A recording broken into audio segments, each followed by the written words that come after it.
ওই ময়দানেতে যেতে তোমাকে হবে, প্রয়োজনে সব রক্তটুকু জমিনেই ঢেলে দেবে। লড়াইয়ের ওই ময়দানেতে যেতে তোমাকে হবে, প্রয়োজনে সব রক্তটুকু জমিনেই ঢেলে দেবে। তবুও তোমায় লড়তেই হবে, মানিবে না পরাজয়। তবুও তোমায় লড়তেই হবে, মানিবে না পরাজয়। বিপ্লব মানে জীবন দেয়া বসে থাকা নয়, সে কোনো দিন আসবে না রে, করো যদি ভয়।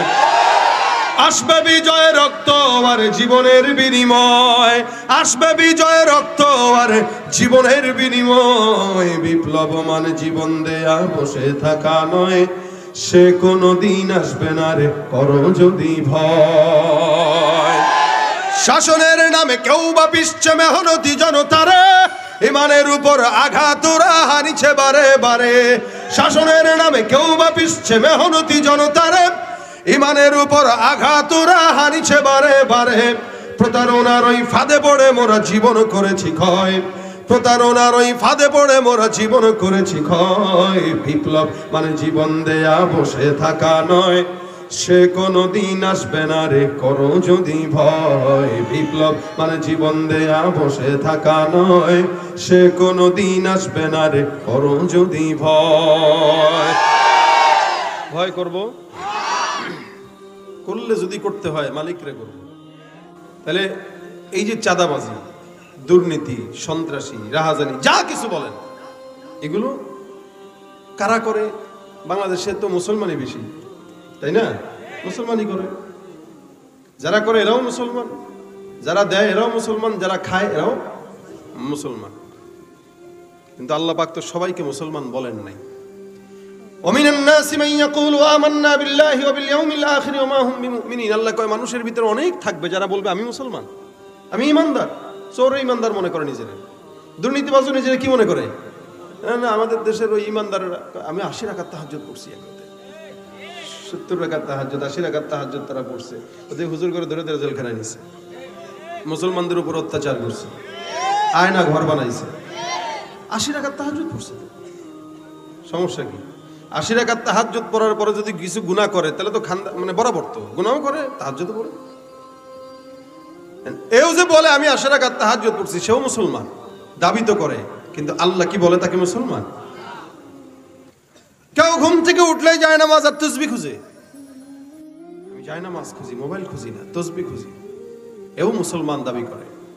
কিন্তু আল্লাহ পাক বলতেছেন না, মুসলমান দাবি করলেই হয় না। কেউ মুসলমান হবে তো সে দাবি করতে পারে, ভিতরে যদি মাল না থাকে যতই দাবি করুক, আল্লাহ পাক বলতেছেন ওমা হুম বিমুমিনিন, এগুলো সব ভণ্ড, বেঈমান, মুনাফিক। মুমিনের খাতায় তাদের নাম নেই, মুমিনের খাতায় তাদের নাম নেই। এখন আসেন, সব গুনাহ মুসলমানরা করতেছে কেন? অথচ ইসলামের পরে, ইমানের পরে মুসলমানের। আচ্ছা বলেন, আগে ইসলামের ভিত্তি কয়টা? আলহামদুলিল্লাহ জানেন সবাই। 1 নম্বরে, হ্যাঁ ঠিক মতো বুঝা বললেন, কেউ কা ইমান, কেউ কা নামাজ। আচ্ছা, ইমান আর কালেমা একই জিনিস, কালেমা পাঠ করেই তো ইমানদার হয়, একই জিনিস। নামাজ আগে না ইমান আগে? বুঝে বলেন, ইমান আগে? মাশাআল্লাহ, ঠিক জিতছেন। বুনিয়াল ইসলামু আলা খামসিন শাহাদাতি আল্লা ইলাহা ইল্লাল্লাহ। ইসলামের মৌলিক ভিত্তি 5টার ভিতরে সর্বপ্রথম কালেমা, লা ইলাহা ইল্লাল্লাহ। এরপরে কি বলেন জোরে? তারপরে কি? তারপরে কি? তারপরে কি? মাশাআল্লাহ, আপনারা সবাই পাস। ও হুজুর আছেন, এমন হুজুর থাকতে কি ফেল করবেন নাকি আপনারা? আমাদের দেশে এরকম মানুষও আছে। আমি এর আগে অনেক, মানে এর আগে ভিডিও দেখছিলাম একটা, অনেক আগে। একজনকে প্রশ্ন করতেছে, ভাই 4 জন নবীর নাম বলেন, একা আবু বকর, ওমর, ওসমান, আলী। সুবহানাল্লাহ কইবেন না নাউজুবিল্লাহ কইবেন? এ দেখেন সুবহানাল্লাহ করলো বাস। তা আবু বকর, ওমর, ওসমান, আলী নবী? তো সুবহানাল্লাহ কইলেন যে? বুঝছে না এরা নবী না সাহাবী? সাহাবী। এ কয় নবী। তা আমাদের হালত হইল আমরা মুসলমান নামে কিন্তু জানি না, আমাদের মূর্খতা অনেক ইসলামের ব্যাপারে। দুনিয়া সব বুঝি, কোরআন বুঝি না। তা এই কালেমার পরে সর্বপ্রথম যেটা, এটা কি? নামাজ, এই নামাজটা বান্দার উপরে সুন্নত, নফল না ফরজ? ফরজ। আল্লাহ পাক বলেন ইন্নাস সালাতা তানহা আনিল ফাহশাই ওয়াল মুনকার। নামাজ এমন একটা ইবাদত, যে ইবাদতটা বান্দার ইচ্ছাকৃত অনিচ্ছাকৃত ফাহিশা মুনকার সব গুনাহ থেকে বান্দাকে হেফাজত করে। নামাজ এমন একটা ইবাদত, যে ইবাদতটা বান্দাকে সব গুনাহ থেকে বাঁচায়। নামাজ পড়ে ঘুষ খায়, নামাজ পড়ে সুদ খায়, নামাজ পড়ে জিনাও করে, নামাজ পড়ে দুর্নীতিও করে, নামাজ পড়ে জনগণের টাকা চুরিও করে, নামাজ পড়ে আবার এমন কোনো অন্যায় নাই যে অন্যায়টা করে না, নামাজ পড়ে মিথ্যা বলে, নামাজ পড়ে গীবত খায়। এ মুসলমান, আল্লাহ কয় নামাজ পড়লে নামাজ বান্দার গুনাহ থেকে বাঁচায়। আর বান্দার নামাজও পড়ে আকামও করে, তার মানে বোঝা গেল এই বান্দার নামাজটা আসল নয়, এটা নকল নামাজ। 80 রাকাত তাহাজ্জুদ যতই পড়ুক না কেন, 1 কোটি রাকাত তাহাজ্জুদ পড়লেও নামাজটা যদি বান্দাকে দেখানোর জন্য হয়, ওই নামাজ কোনোদিন বান্দাকে জান্নাত পর্যন্ত নিবে না। নবী করিম সাল্লাল্লাহু আলাইহি ওয়াসাল্লাম বর্ণনা করেন, জমিনের মধ্যে দান সদকা করবা, এটারও একটা হিসাব আছে। মানুষের সঙ্গে মুআমালা ভালো করবা, এটারও একটা হিসাব আছে। প্রত্যেকটা জিনিসের হিসাব আল্লাহ পাক রব্বুল আলামিন নেন। তবে নবী করিম সাল্লাল্লাহু আলাইহি ওয়াসাল্লাম বলেন, আউয়ালু মা ইউহাসাবু বিহিল আবদু ইয়াউমাল কিয়ামাতিস সালাত। কিয়ামতের ময়দানে আল্লাহ পাক বান্দার সর্বপ্রথম যে হিসাব নেবেন, সেই হিসাবটাই হলো নামাজের হিসাব। যাও কবরে যাওয়ার পরে আগে জিজ্ঞাসা করবে না, এই বান্দা কতটুকু খাইছো, কতটুকু গিলছো, কতটুকু দিছো, কতটুকু দান করছো, কতটুকু মারছো। আগে নামাজের হিসাব নেবেন, কারণ নামাজ ঈমানের পরের সর্বপ্রথম ফরজ বিধান। ঈমানদার মানুষ যখন সাহাবা একরাম মুসলমান হতো, নবী করিম সাল্লাল্লাহু আলাইহি ওয়াসাল্লামের কাছে যাওয়ার পরে যদি বলতো, ইয়া রাসূলুল্লাহ আমি ঈমান আনলাম, এখন বলেন পয়গম্বর আমার জন্য সর্বপ্রথম কার্যক্রম কি? এক বাক্যে রাসূল বলতেন, যাও নামাজ কায়েম করো। আমার আল্লাহ পাক কোরআনের সব জায়গায় নামাজ কায়েমের কথা বললেন। আল্লাযীনা ইউকিমুনাস সালাতা ওয়া ইউতুনাজ যাকাহ আল্লাযীনা ইউমিনুনা বিল গায়বি ওয়া ইউকিমুনাস সালাহ আকিমিস সালাতা লিদুলুকিশ শামস ওয়া আকিমিস সালাতা তারাফাইন নাহার। জায়গায় জায়গায় 82 জায়গায় আল্লাহ পাক রব্বুল আলামিন কোরআনের এতগুলো জায়গাতে নামাজের ব্যাপারে বললেন। সব জায়গায় আদায় নয়, আল্লাহ পাক নামাজ প্রতিষ্ঠার কথা বললেন। কি করা? প্রতিষ্ঠা করা।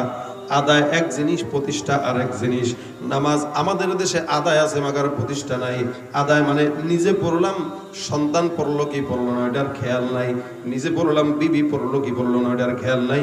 আর প্রতিষ্ঠা মানে আমি নিজেও পড়বো, সন্তানও পড়বে, বিবিও পড়বে, মা বাবাও পড়বে, রাষ্ট্রের প্রধান থেকে প্রত্যেকটা বান্দারাই পড়বে, এটার নাম প্রতিষ্ঠা। আমাদের দেশে নামাজ প্রতিষ্ঠা নাই, লেকিন আদায় আছে। আমার আল্লাহ ডাক দেয়া কয় নামাজ পড়বা।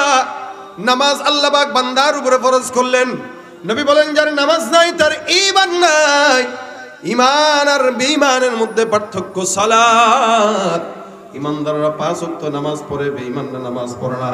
এই জন্য একটা মুমিন যতই মুসলমান মুমিন দাবি করুক না কেন, আসলে মুমিন নয়, এটা হলো মুনাফিক, এটা হলো বেঈমান, ভণ্ড।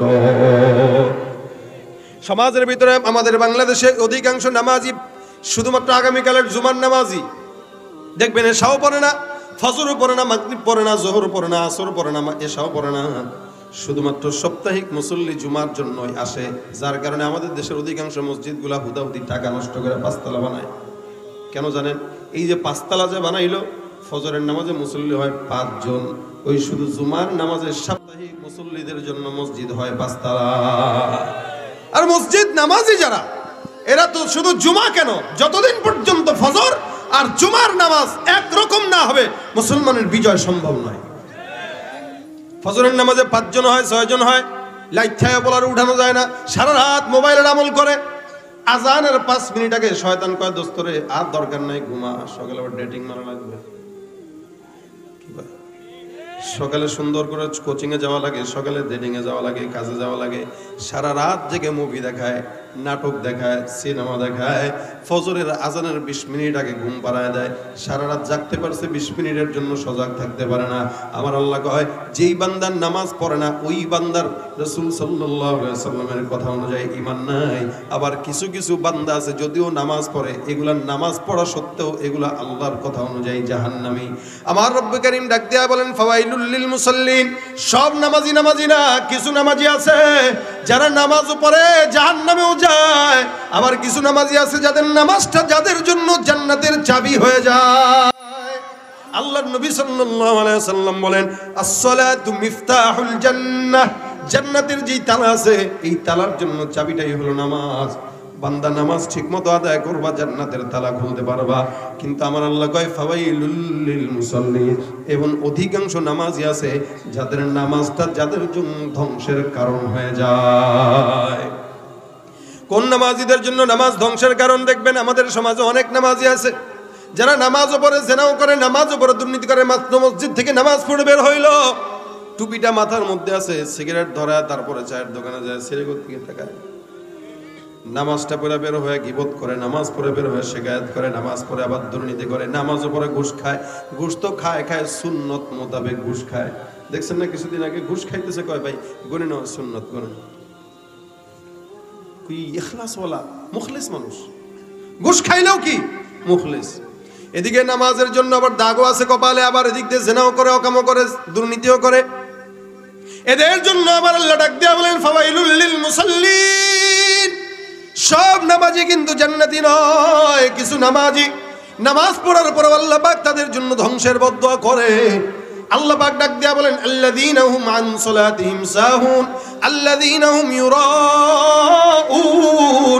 এমন নামাজি আছে যারা নামাজ পড়ে সারা বছর খবর থাকে না, নির্বাচন যখন কাছায় কাছে আসে তখন মসজিদে যাওয়া শুরু করে। তার মানে বোঝা গেল এগুলা নির্বাচনের নামাজি। আবার কিছু আছে দোকানের হিসাব মিলানোর জন্য নামাজ আদায় করে, ভোট পাওয়ার জন্য নামাজ আদায় করে। মুসলমান মনে রাখবেন, আল্লাহ পাক ডাক দিয়া বলেন কিছু কিছু নামাজি আছে পয়গম্বর, এদেরকে আপনি দেখবেন এরা নামাজের মধ্যে উল্টা পাল্টা কাম করে। ওয়াইদা কামু ইলাস সালাতি কামু কুসালা ইরাউনান নাস ওয়ালা ইয়াযকুরুনাল্লাহা ইল্লা কলিলা। আমার আল্লাহ পাক রব্বুল আলামিন ডাক দেয়া বলেন ইয়া রাসূলুল্লাহ, আপনি দেখবেন কিছু কিছু নামাজি আছে যারা নামাজের মধ্যে এমন আলসামি ভাব, আলসামি নিয়ে তারা নামাজে দাঁড়ায়, নামাজের মধ্যে এদিক তাকায় সেদিক তাকায়।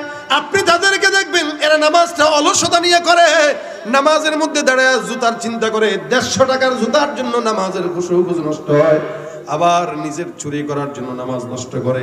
মসজিদে যায় মুসল্লির বেশে, কিন্তু আরেকজনের জুতার দিকে নজর থাকে, আছে না নাই? ওয়াইদা কামু ইলাস সালাতি কামু কুসালা, নামাজ পড়তে দাঁড়াইছে, এদিক দিয়ে মশা মারে, ওদিক দিয়ে মাছি মারে, ওদিক দিয়ে ইমাম সাহেব যখন নাকি একটু লম্বা কেরাত নাই, পিছনে দাঁড়ায় দেখবেন সব যক্ষা রোগীরা একত্রিত হয়ে যায়, খালি কাশা শুরু করে।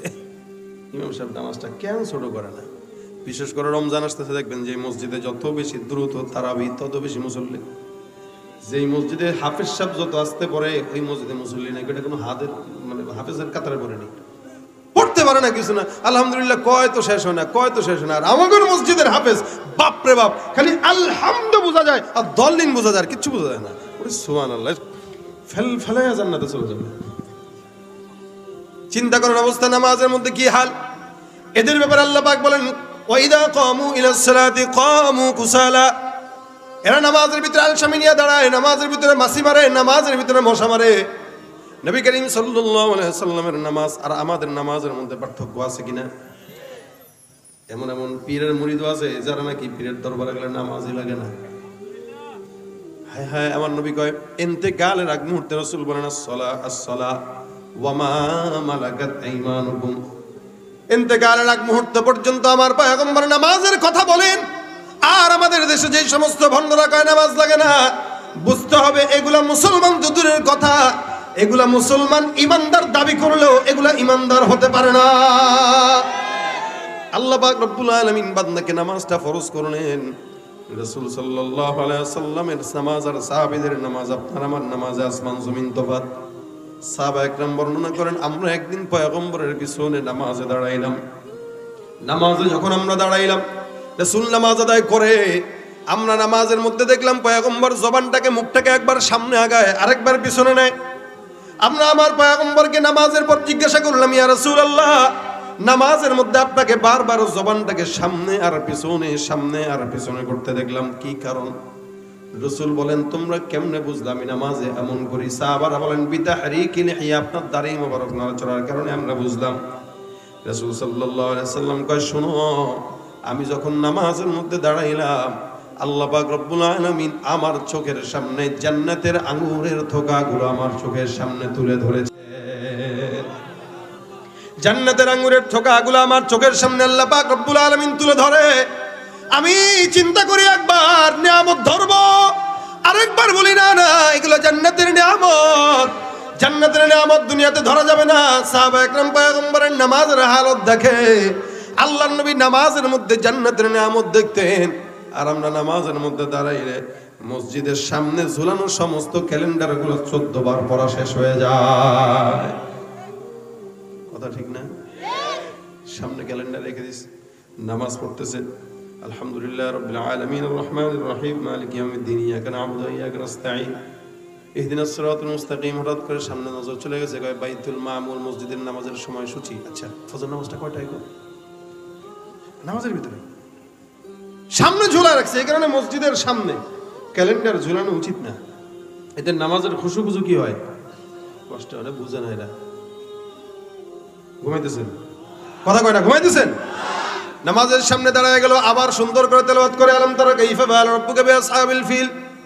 হঠাৎ করে সামনের দিকে নজর যায়, সুন্নতের নিয়ত বাঁধছে। হঠাৎ করে তাকায় দেখে লাল বাতি জ্বলাকালীন সুন্নতের নিয়ত করা নিষেধ। করে ইন্না লিল্লাহি, কি করলাম?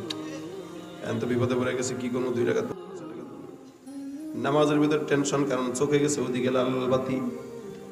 এই লাল বাতি বান্দার নামাজকে লাল করে দেয়। আবার নামাজ পড়তেছে, কিছুক্ষণ পর তেলাওয়াত করতে করতে দ্বিতীয় রাকাতে উঠলো।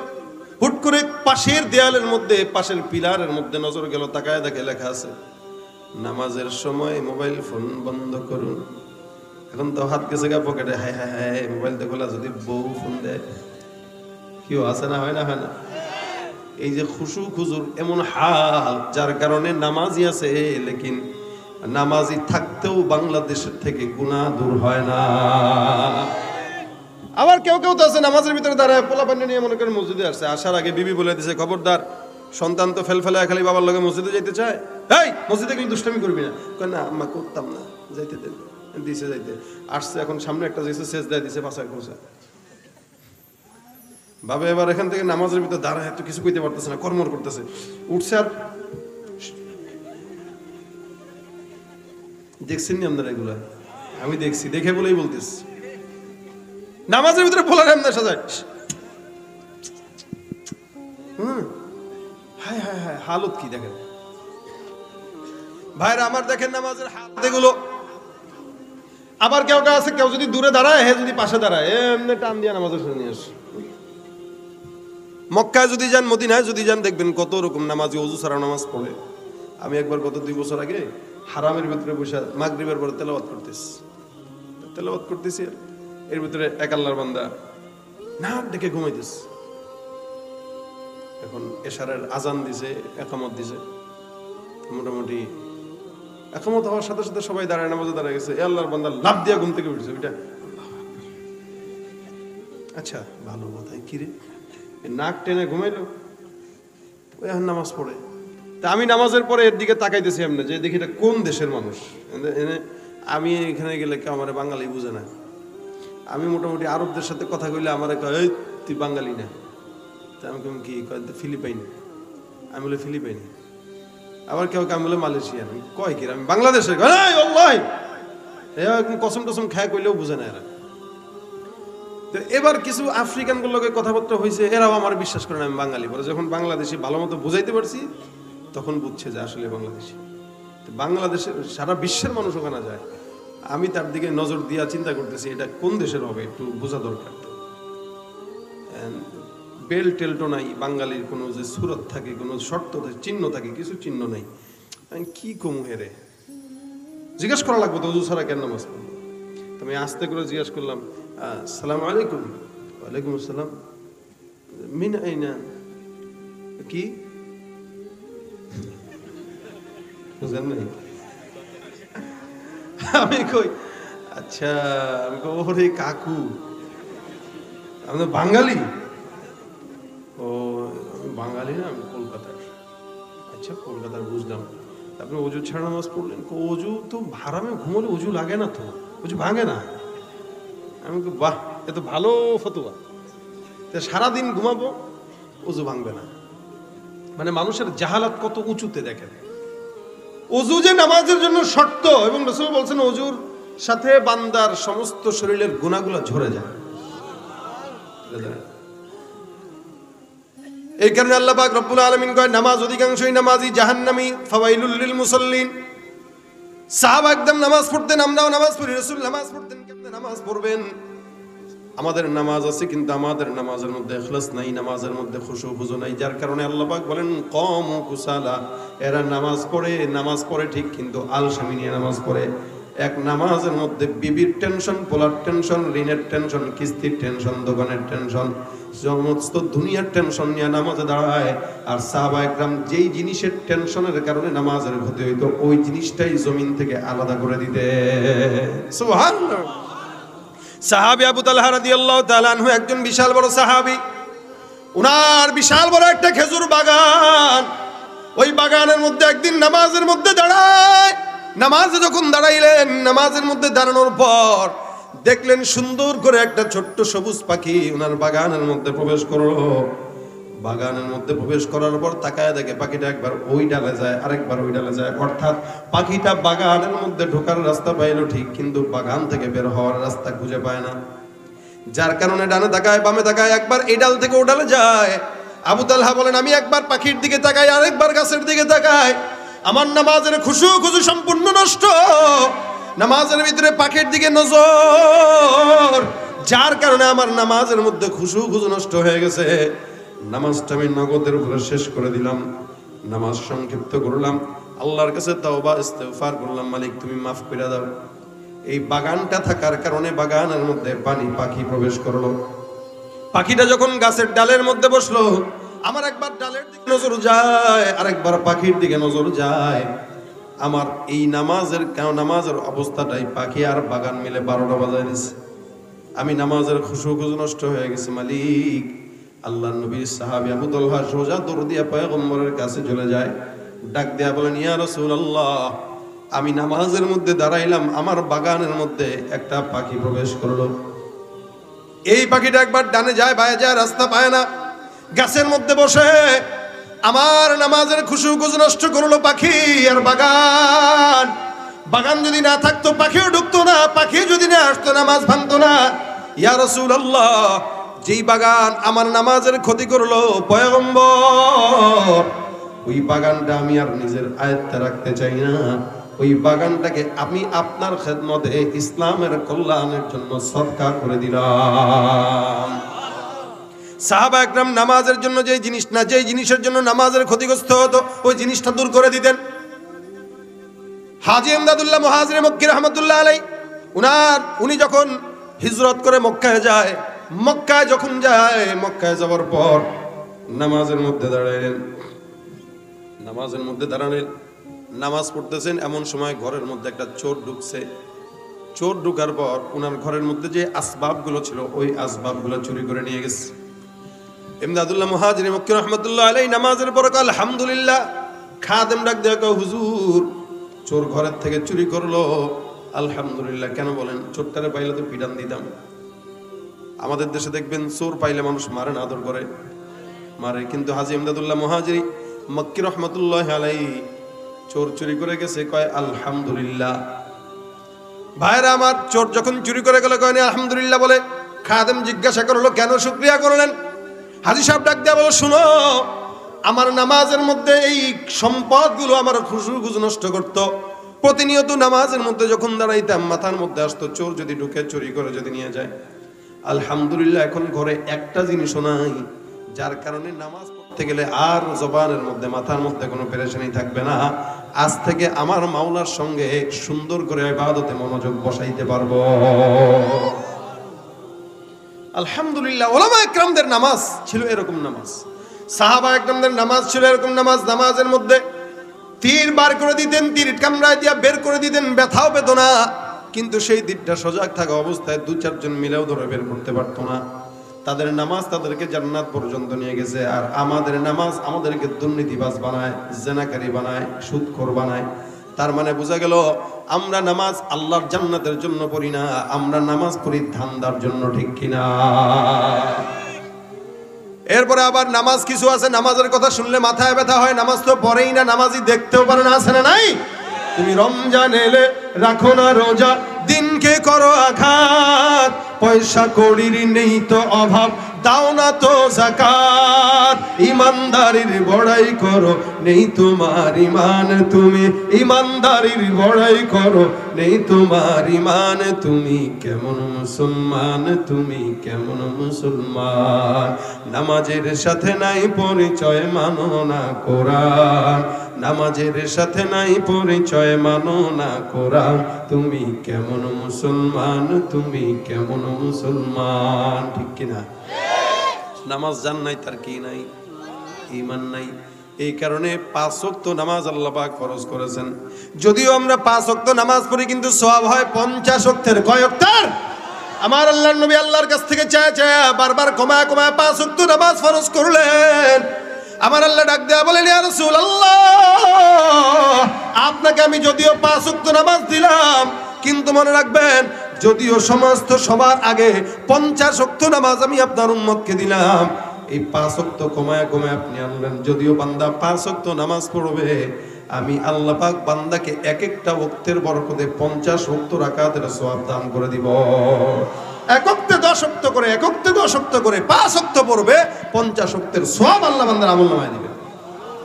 নামাজ বান্দার সমস্ত গুনাহ থেকে বাঁচায়, নামাজ বান্দাকে হেফাজত করে, নামাজ বান্দার নজরের হেফাজত করে, নামাজ বান্দার জিহ্বার হেফাজত করে, নামাজ বান্দার কানের হেফাজত করে, নামাজ বান্দার সম্মানের হেফাজত করে, নামাজ বান্দার রিজিকের হেফাজত করে। এই মুসলমান, আমার নবী বলেন, এই কারণে মুসলমান আর বেঈমানের মধ্যে যদি তফাৎ দেখতে যাও, দেখো নামাজ আদায় করে কিনা, কারণ যার নামাজ নাই তার ঈমান থাকতে পারে না। এ ভাইরা আমার, এই কারণে 5 ওয়াক্ত নামাজ আপনার জন্য আমার জন্য জরুরি নয়, ফরজ। কি? আমার জন্য ফরজ, আপনার বিবির জন্য ফরজ, আমার সন্তানের জন্য ফরজ। 7 বছর থেকে পয়গম্বর বলেন নামাজের তাগিদ দাও। 7 বছর পর যখন 10 বছর হয়, এখন নামাজের জন্য তাকে জোরাজুরি করো, বারবার তাগিদ দাও, যদি না পড়ে তারপর প্রহার করো। এ মুসলমান, নামাজ এমন একটা জিনিস, যে জিনিসটার সঙ্গে যেটাই সম্পৃক্ত সেটার দাম আল্লাহ পাকের কাছে বেশি। নামাজের জন্য ওযু শর্ত। রাসূল বলেন, কোন বান্দা যদি ওযু করে, কোন বান্দা যদি হাত ধোয়, কোন বান্দা যদি মুখমণ্ডল ধৌত করে, আল্লাহর নবী ডাক দিয়া কয়, বান্দার চক্ষু দিয়ে নামাজের আগ পর্যন্ত যেই গুনাহ করলো, ওই সমস্ত গুনাহগুলো মুখ ধৌত করার কারণে আল্লাহ পাক সব গুনাহগুলোকে সুন্দর করে ঝরায় দেয়। রাসূল করিম সাল্লাল্লাহু আলাইহি ওয়াসাল্লাম বলেন, এক ওয়াক্তের নামাজ আর এক ওয়াক্তের নামাজের জন্য কাফফারা। এই ফজর থেকে জোহর পর্যন্ত যত গুনাহ করবেন, জোহর পড়ার সাথে সাথে ফজর থেকে জোহর পর্যন্ত সব গুনাহগুলো আল্লাহ পাক মাফ করে দিবে। জোহর থেকে আসর পর্যন্ত যত গুনাহ হবে, কেউ যদি আসরের নামাজ পড়ে, আল্লাহ পাক মাঝখানের গুনাহ মাফ করে দেয়। তেমনই ভাবে মাগরিব পর্যন্ত যত গুনাহ হয় সব মাফ করে দেয়, ঈশা পর্যন্ত যত গুনাহ হয় সব মাফ করে দেয়। শুধু তাই না, এ মুসলমান নবীর উম্মত, আল্লাহ পাক রব্বুল আলামিনের হাবিব বলেন, যেহেতু কাফফারা বান্দার অতীতের সব গুনাহগুলো মাফ করে। শুধু তাই নয়, এই নামাজটা পড়ার আগেই ওযুর সঙ্গে সঙ্গে বান্দার হাত, পা, নাক, কান সব কিছুর গুনাহ আল্লাহ পাক আগেই ঝরায় দেয়। এ ভাইরা আমার, এই কারণে 5টা ওয়াক্ত নামাজ আমাদের খুব যত্ন সহকারে পড়া উচিত।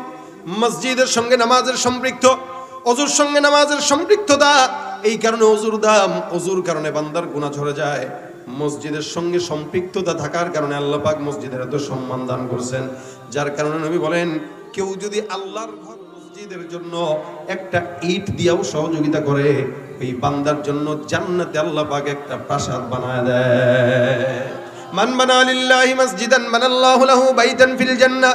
আমার রাসূল ডাক দেয়া কয়, উম্মত, কেউ যদি আল্লাহর জন্য জমিনে একটা ঘর বানায়, আল্লাহ পাক রব্বুল আলামিন ওই বান্দার জন্য জান্নাতে ঘর বানায় দেয়। এ মুসলমান, নামাজ দেখলেই কিন্তু চেনা যায়, কারণ নামাজীদের জন্য আল্লাহ পাক বলেন, সীমাহুম ফি উজুহিহিম মিন আতারিস সুজুদ। নামাজি যারা, বলা লাগে না, এদের চেহারা দেখলেই বোঝা যায়, কারণ এদের কপালের মধ্যে সিজদার নূর প্রকাশ পায়।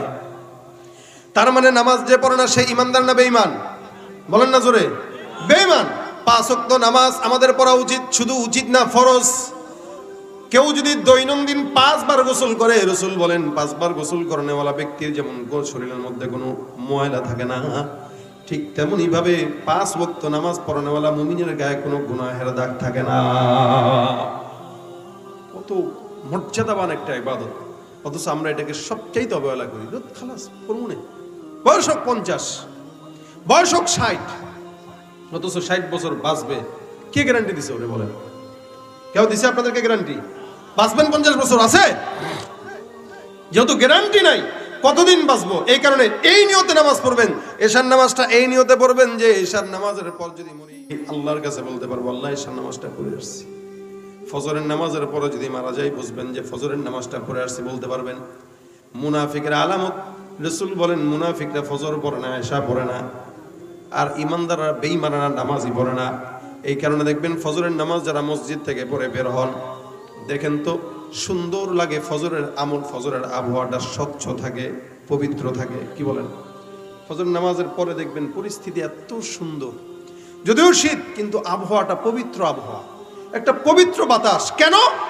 কারণ প্রত্যেকটা মুনাফিক ওই সময় ঘুমায়, শুধুমাত্র সিজদাকারীরাই আল্লাহর জন্য সকালবেলা জাগে। কোনো মুনাফিকের নিঃশ্বাস ফজরের আবহাওয়ায় থাকে না। এই কারণে ফজরের আবহাওয়া স্বচ্ছ, পরিচ্ছন্ন, পবিত্র। এই সময়টা আল্লাহ পাক আসমান থেকে বান্দার জন্য রহমত বর্ষণ করে। সমস্ত পৃথিবীর রহমত আল্লাহ পাক কাবায় বাইতুল্লাহ ফেলায়। রাসূল সাল্লাল্লাহু আলাইহি ওয়াসাল্লাম বলেন বাইতুল্লাহর মধ্যে আল্লাহ পাক কিছু ফেলায়, আবার ওখান থেকে আল্লাহ পাক ভাগ বাটোয়ারা করে ইমানদার মুসল্লি যারা তাদের জন্য কিছু দেয়। বাকি যেগুলো থাকে, যেগুলো ঘুমায় নালায়েক নাখান্দা, ওদের সমস্ত নিয়ামতগুলো আল্লাহ পাক ওনার সারা জমিনের মধ্যে ছড়ায় দেয়। যার কারণে এই পাহাড়টা উর্বর, নদীটা উর্বর, সাগর উর্বর, জমিন উর্বর। আপনি আমি ঘুমায় থাকার কারণে আমাদের সমস্ত নিয়ামতগুলো পাহাড়ে যায়, তারাই উর্বর হয়। আর আমরা দিন যত যায় আমাদের বরকত আল্লাহ পাক নষ্ট করে দিতেছেন শুধু বেনামাজির কারণে। একটা ঘরে যদি একটা বেনামাজি থাকে, ওই ঘরে কোনোদিন বরকত হয় না। একটা বেনামাজি থাকলে রহমত থাকে না। বাইরে আমার এই কারণে কিয়ামতের ময়দানে সর্বপ্রথম কিসের হিসাব হবে? জোরে বলেন। নামাজ এটা হুজুরদের জন্য, সবার জন্য না। এই জন্য যুবক যেগুলো আছে, প্রত্যেকটা যুবককে বলি অন্তত 5টা ওয়াক্ত নামাজ ঠিক মতো রাখেন। ব্যবসা বরকত হবে ইনশাআল্লাহ। আপনি মনে করতেছেন দোকানে ব্যবসা করার সময় হয়তো মনে হয় একটা লোক আসছে, এখন যদি নামাজে চলে যাই তো ব্যবসাটা হইল না, লস হবে, কিন্তু না, এটার বরকত আল্লাহ অন্য দিক থেকে এমন ভাবে দিবে কল্পনাও করতে পারবেন না, এমন ভাবে দিবে কল্পনাও করতে পারবেন না। এই জন্য আপনি নামাজের আজান যদি হয় ফাসাউ ইলা যিকরিল্লাহি ওয়া দারুল বাই', দোকানপাট বন্ধ করে দাও, জমিনের আল্লাহর ঘর মসজিদের দিকে আগায় যাও। আল্লাহর ঘর মসজিদ থেকে আমাদেরকে 5 বার ডাকা হয়, আমরা তারপরও যাই না। বিখ্যাত তাবেঈ সাঈদ ইবনুল মুসাইয়িব রাহমাতুল্লাহি আলাইহি নামাজের আজানের আগে আগে সব সময় মসজিদে যাইতেন। তো ওনারা একজন প্রশ্ন করতেছে, হুজুর আপনি আজান দেওয়ার সাথে সাথেও তো গেলে পারেন, আপনাকে জিন্দেগিতে আমরা দেখি না আজানের পরে মসজিদে যাইতে, আপনি সব সময় আজানের আগেই যান, কেন যান? হযরত সাঈদ ইবনুল মুসাইয়িব বলেন, শোনো, আল্লাহ 5 ওয়াক্ত আজানের মাধ্যমে আমাকে ডাকে, কি হাইয়া আলাস সালাহ, আসো নামাজের জন্য মসজিদে আসো। ডাকেন কে? বলে আল্লাহ ডাক দেন মুসলমানকে নামাজের জন্য। হাইয়া আলাস সালাহর মাধ্যমে আল্লাহর ঘর মসজিদে ডাকা হয়। আরে কুদরতওয়ালা রব তার ঘরে ঢোকার জন্য আমাকে ডাকবে আর তারপর আমি যাব, এটা হইতে পারে না। যার কারণে আল্লাহ যেন না ডাকা লাগে, ডাকার আগে আমি ঘরের মসজিদে চলে যাই। আল্লাহ ডাকবে আর আমি যাব, এটা কেমনে হয়? আল্লাহ ডাকলে তারপরে যাব, এটা কেমন? আমি আল্লাহর নামাজে আল্লাহ পাক ডাকার আগে যদি যাই, তাহলে বলতে পারবো আল্লাহ তোমার ঘরে কোনোদিন আমাকে ডাকা লাগে নাই, আমি নিজের ইচ্ছায় আসছি। রাসূল বলেন ওয়াকলবুহু মুআল্লাকুম বিল মাসাজিদ, মসজিদের সঙ্গে যাদের অন্তর লেগে থাকে আল্লাহ পাক ওই বান্দাকে আরশের নিচে কিয়ামতের ময়দানে ছায়া দিবেন। সুবহানাল্লাহ। যার অন্তর মসজিদের সাথে লেগে থাকে। ফজর পড়ছে, আরে জোহরের টাইম কয়টা রে, জোহরের টাইম কয়টা, হয় না কে, টাইম হয় না কে। আরেকটা হইলো এই রে দূর খালি আজান দেয়, দূর এই মাত্র জোহর বললাম, এখন আবার আসর আজান দিয়ে দিচ্ছে, আবার আসর দেওয়ার পর আবার মাগরিব, দূর মুয়াজ্জিন কো কাম নাই, খালি কিছুক্ষণ পর পর আল্লাহু আকবার আল্লাহু আকবার। আছে অনেকে, কত বড় কপাল পোড়া। অথচ রাসূল বলেন কারো দিল যদি মসজিদের সঙ্গে সম্পর্ক থাকে, আল্লাহর আরশের নিচে আল্লাহ পাক তাকে ছায়া দান করবেন। এই জন্য 5 ওয়াক্ত নামাজ জামাতের সঙ্গে আদায় করবো তো ইনশাআল্লাহ। কারা কারা নিয়ত করেন? হাত তুলে নিয়ত করেন ইনশাআল্লাহ। আল্লাহ তুমি কবুল করো, জোরে বলেন আমিন। এই যে নিয়ত করছেন না, এই নিয়তের বরকতে আল্লাহ সওয়াব লিখে দিয়েছেন। রাসূল বলেন মান হাম্মা বিহাসানাতিন, কেউ নেক কাজের কোনো নিয়ত করলো কিন্তু কাজটা করতে পারে নাই, হয়তো ভুল হয়ে গেছে, কাতাবাল্লাহু লাহু হাসানাতান কামিলা, আল্লাহ পাক তার আমলনামায়